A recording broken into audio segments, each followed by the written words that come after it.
மக்களே, welcome back to Dora Bujji kitchen. இதான் நம்ம சேனலை ஃபர்ஸ்ட் டைம் பார்க்குறீங்க அப்படின்னா மறக்காமல் சப்ஸ்கிரைப் பண்ணிக்கோங்க. இன்றைக்கி நம்ம மீன் குழம்பு எப்படி செய்கிறதுன்னு பார்க்க போகிறோம். இது எங்கள் பாட்டியோட கைப்பக்குவம். எங்கள் அம்மாவுக்கு சொல்லி கொடுத்து இப்போ எங்கள் அம்மா எனக்கு சொல்லி கொடுத்து நான் செய்கிறேன். இன்றைக்கி நம்ம கழுங்கா மீன் வாங்கியிருக்கோம். 3/4 கிலோ கழுங்கா மீன் வாங்கியிருக்கோம். அதுக்கு எப்படி செய்கிறதுன்னு பார்த்துடலாம் வாங்க. 4 மீடியம் சைஸ் வெங்காயத்தை பொடியாக கட் பண்ணி எடுத்திருக்கேன். 2 பச்சை மிளகாய் கட் பண்ணி கீனி எடுத்திருக்கேன். 4 மீடியம் சைஸ் தக்காளி பொடியாக நறுக்கி எடுத்திருக்கேன். மிளகுத்தூள் தேவையான அளவு, எண்ணெய் தேவையான அளவு, கடுகு, சீரகம், சோம்பு 3 ½ டேபிள் ஸ்பூனு, வெந்தயம் ½ டேபிள் ஸ்பூனு, தேவையான அளவு உப்பு, குழம்பு மிளகாத்தூள் தேவையான அளவு, மஞ்சத்தூள் தேவையான அளவு, கொஞ்சம் கொத்தமல்லி, கருவேப்பிலை, ஒரு 10 பல்லு பூண்டை தோல் உரிச்சி பொடியாக கட் பண்ணி எடுத்திருக்கேன். பூண்டு போட்டிங்க அப்படின்னா எண்ணெயிலே பூண்டு ஃப்ளேவர் இறங்கி மீன் குழம்பு நல்லா டேஸ்ட்டாக இருக்கும். 2 வரமிளகா அந்த காம்பு மட்டும் எடுத்துட்டு வச்சுருக்கேன் முழுசாக தாளிக்கிறதுக்கு. இது கழுங்கா மீன் கட் பண்ணி வாஷ் பண்ணி மஞ்சத்தூள் மட்டும் போட்டு வச்சுருக்கோம். 50 கிராம் புளியை நல்லா ஊற வச்சு கரைச்சி தனியாக திப்பி எடுத்துட்டு தனியாக வச்சுருக்கோம், ஃபில்டர் பண்ணி. வாங்க மீன் குழம்பு எப்படி செய்யறதுன்னு பார்த்துடலாம். அதுக்கு ஃபஸ்ட்டு ஒரு பாத்திரம் வச்சு ஸ்டவ் ஆன் பண்ணிக்கணும். பாத்திரம் நல்லா ஹீட் ஆனதுக்கப்புறம் நம்ம ஆயில் ஆட் பண்ணிக்கலாம்.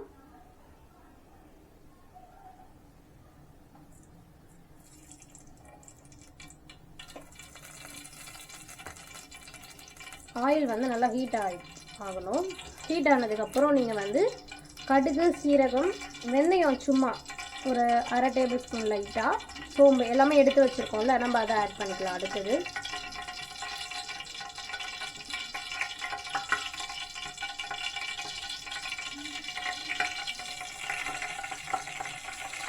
அது நல்லா பொரிஞ்சு வந்ததுக்கப்புறமா நெக்ஸ்ட்டு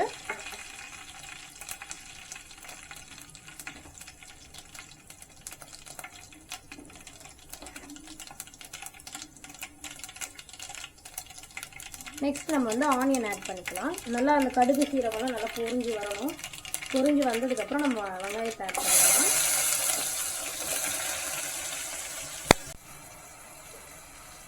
ஆனியன் நல்லா ஃப்ரை ஆகணும். கோல்டன் ப்ரௌன் ஆகணும். லைட்டாக ½ டேபிள் ஸ்பூன் மட்டும் உப்பு ஆட் பண்ணிக்கோங்க. ஆனியன் ஃப்ரை ஆகிறதுக்காக.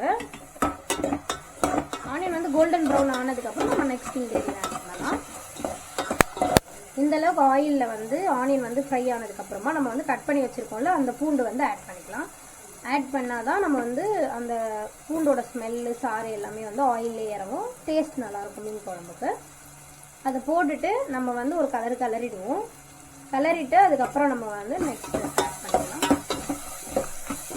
இப்போ 2 வரமிளகா எடுத்து வச்சுருக்கோம்ல, அந்த 2 வரமிளகாவும் ஆட் பண்ணிவிட்டு 2 பச்சை மிளகா வச்சுருக்கோம்ல, அதையும் நம்ம ஆயிலே ஆட் பண்ணிக்கணும். இதெல்லாம் ஏன் ஆயிலே நம்ம ஆட் பண்ணுறோம் அப்படின்னா அப்போ தான் அதோட டேஸ்ட்லாம் ஆயிலில் உங்களுக்கு இறங்கும். அதுக்காக தான் இது நல்லா ஃப்ரை ஆகும். இப்போது ஆயிலே ஆனியனோட சேர்ந்து இதுவும் ஃப்ரை ஆகும். இப்போது இந்த அளவுக்கு ஆயிலே அது ஃப்ரை ஆனதுக்கப்புறமா நம்ம அடுத்தது தக்காளி ஆட் பண்ண போகிறோம். 3 மீடியம் சைஸ் தக்காளியை நம்ம கொஞ்சம் பொடியாக கட் பண்ணி வச்சுருக்கோம். அது நம்ம அதில் ஆட் பண்ண போகிறோம்.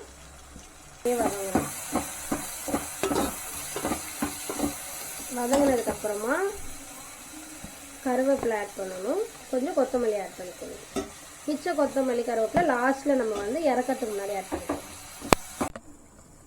தட்டு போட்டு கொஞ்சம் வதக்குனீங்க அப்படின்னா உங்களுக்கு தக்காளி வெங்காயம் சீக்கிரமாக ஆயிலில் ஸ்மாஷ் ஆகும். இப்போ நம்ம ஸ்மாஷ் ஆகிடுச்சான்னு பார்த்துடலாம். இந்த அளவுக்கு நல்ல ஆயிலே தக்காளி வெங்காயமும் நல்லா ஸ்மாஷ் ஆகணும். இதுக்கு அடுத்த இன்க்ரீடியன்ஸ் நம்ம ஆட் பண்ணிக்கலாம். ஒரு ½ டேபிள் ஸ்பூன் மஞ்சத்தூள், காரத்துக்கு ஏற்ற மாதிரி குழம்பு மிளகாத்தூள்,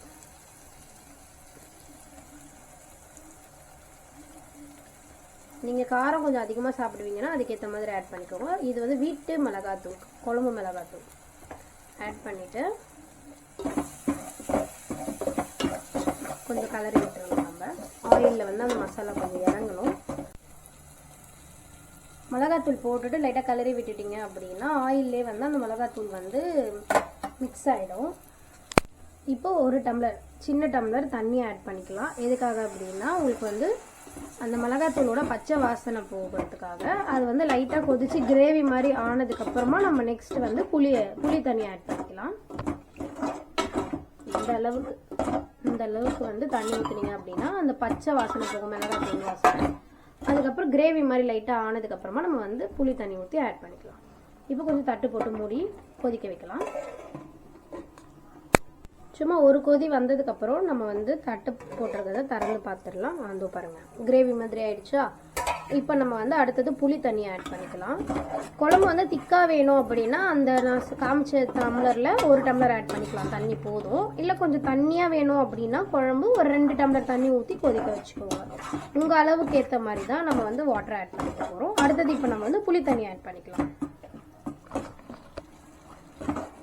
நாங்கள் வந்து 50 கிராம் புளியை ஊற வச்சு கரைச்சி தனியாக எடுத்து தண்ணி மட்டும் வச்சுருக்கோம். அதை வந்து இப்போ ஆட் பண்ண போகிறேன்.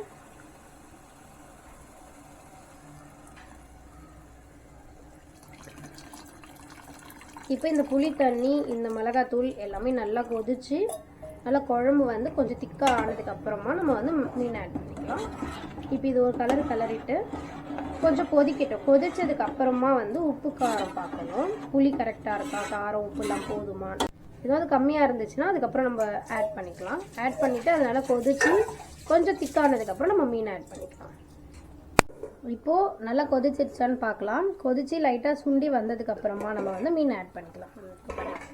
இந்த அளவுக்கு கொதிச்சு நல்லா வந்து மிளகாத்தூள் வாசனை, பச்சை வாசனை, புளி எல்லாமே கொதிச்சு நல்லா குழம்பு வந்து கொஞ்சம் திக்காயிடுச்சு. இதுக்கப்புறம் நம்ம வந்து கழுவி வச்சுருக்க மீனை நம்ம ஆட் பண்ணிடலாம். இன்றைக்கி வந்து நாங்கள் 3/4 கிலோ கழுங்கா மீன் வந்து எடுத்திருக்கோம். அது வச்சு தான் இன்றைக்கி நாங்கள் குழம்பு பண்ணுறோம். மீன் போட்டுட்டு ஒரு வாட்டி லைட்டாக கிளறி விட்டுறணும். அதுக்கப்புறம் மீன் வெந்ததுக்கப்புறம் கிளறினீங்கன்னா மீன் உடஞ்சிரும். அதோட ஸ்லோ பண்ணிவிட்டு லைட்டாக மீடியம் ஃப்ளேமில் தட்டு போட்டு மூடிட்டிங்க அப்படின்னா குழம்பும் கொதிக்கும், மீனும் வேகும். வெந்து மீனோட மசாலா அது எல்லாமே வந்து தட்டு போட்டு மூடிட்டிங்க அப்படின்னா குழம்போட மசாலாலாம் வந்து மீனில் ஏறிடும். மீனில் ஏறி மீனும் வெந்துடும். ஒரு 5 மினிட்ஸ் மீடியம் ஃப்ளேமில் வச்சுட்டு நம்ம அதுக்கப்புறமா வந்து ஓப்பன் பண்ணி பார்க்கலாம். இப்போ வந்து நம்ம வந்து மீன் வெந்துருச்சான்னு பார்த்துட்டு குழம்பு ரெடி ஆகிடுச்சா என்னன்னு பார்க்கலாம் வாங்க. மீன் போட்டு நம்மளை வந்து லோ ஃப்ளேமில் 5 to 7 மினிட்ஸ் ஆகிடுச்சு. லைட்டாக பொறுமையாக கிளறணும். இப்போ இந்த அளவுக்கு வந்து குழம்பு திக்காகி மீன் நல்லா வெந்துருச்சு. நீங்கள் வந்து இந்த மாதிரி லைட்டாக பொறுமையாக ஷேக் பண்ணிங்க அப்படின்னா எல்லா சைடுமே வந்து குழம்பு வந்து மீனில் ஏறும். கரண்டி போட்டால் உடஞ்சிரும் சொல்லுவாங்கல்ல. ஸோ அதுக்கு பதிலாக இந்த மாதிரி லைட்டாக ஷேக் பண்ணிப்பாங்க. பட் ஆனால் ரொம்ப வேகமாக பண்ணிங்க அப்படின்னா கீழே ஊற்றிடும். ஸோ கொஞ்சம் பொறுமையாக பண்ணணும். அதுக்கப்புறம் வந்து காரத்துக்கு ஏற்ற மாதிரி மிளகுத்தூள் ஆட் பண்ணிக்கலாம். நல்லா டேஸ்ட்டாக இருக்கும் மிளகுத்தூள் ஆட் பண்ணிங்கன்னா. என்னடா மீன் குழம்புல மிளகுத்தூள் ஆட் பண்ணுறாங்கன்னு நினைக்காதீங்க, நல்லா ஸ்பைஸியாக இருக்கும். அதுக்காக தான் கொஞ்சம் ஆட் பண்ணுறோம். அதுக்கப்புறம் வந்து கொஞ்சம் கருவேப்பிலையும் கொத்தமல்லியும் போட்டுட்டு ஒரு 2 மினிட்ஸ், ரொம்ப இல்லை 2 மினிட்ஸ் ஸ்டவ்வில் வச்சுட்டு நம்ம வந்து மீன் குழம்பு இறக்கிடலாம். அவ்வளோதான், அதோட மீன் குழம்பு ரெடி. போட்டுட்டு லைட்டாக ஒரு கலரி விட்டுடலாம் மிளகுத்தூள் போட்டதுனால. ஸோ இந்த மாதிரி போட்டுட்டு கிளற முடியாது அப்படிங்கிறதுக்காக தான் அந்த மாதிரி ஷேக் பண்ண சொன்னேன்.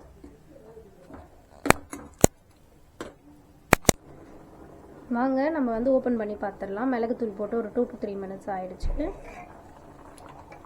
அவ்வளோதான், சூப்பராக சுவையான மீன் குழம்பு ரெடி. இந்த அளவு திக்கு இருந்தால் போதும். சாப்பாட்டில் ஊற்றி சாப்பிட கரெக்டாக இருக்கும். இது வந்து இட்லி தோசை எல்லாத்துக்குமே வச்சு சாப்பிடலாம். நம்ம விஷ் தான். இட்லி மீன் குழம்புலாம் செம்மையாக இருக்கும் சாப்பிட்றதுக்கு. ஒரு நாள் செஞ்சு பாருங்கள் இதே மாதிரி. இந்த வீடியோ அவ்வளோதான் மக்களே, மீன் குழம்பு இப்போ ரெடி ஆகிடுச்சு. எங்கள் பாட்டியோட கைப்பக்குவத்தில் செஞ்ச மீன் குழம்பு எப்படி இருக்குன்னு வீட்டில் ட்ரை பண்ணி பார்த்துட்டு கமெண்ட் செக்ஷனில் சொல்லுங்கள். மறக்காமல் வீட்டில் ட்ரை பண்ணி பாருங்கள். சூப்பராக சுவையான மீன் குழம்பு எங்கள் வீட்டில் எல்லோரும் டேஸ்ட் பண்ணி பார்த்துட்டு சூப்பராக இருக்குன்னு சொல்லியிருக்காங்க. நீங்களும் ட்ரை பண்ணி பார்த்துட்டு எப்படி இருக்குன்னு சொல்லுங்கள். இந்த வீடியோ பிடிச்சிருந்தா லைக் பண்ணுங்கள், ஷேர் பண்ணுங்கள், கமெண்ட் பண்ணுங்கள். மறக்காமல் டோரா புஜ்ஜி கிச்சனை சப்ஸ்கிரைப் பண்ணிக்கோங்க. பாய் மக்களே.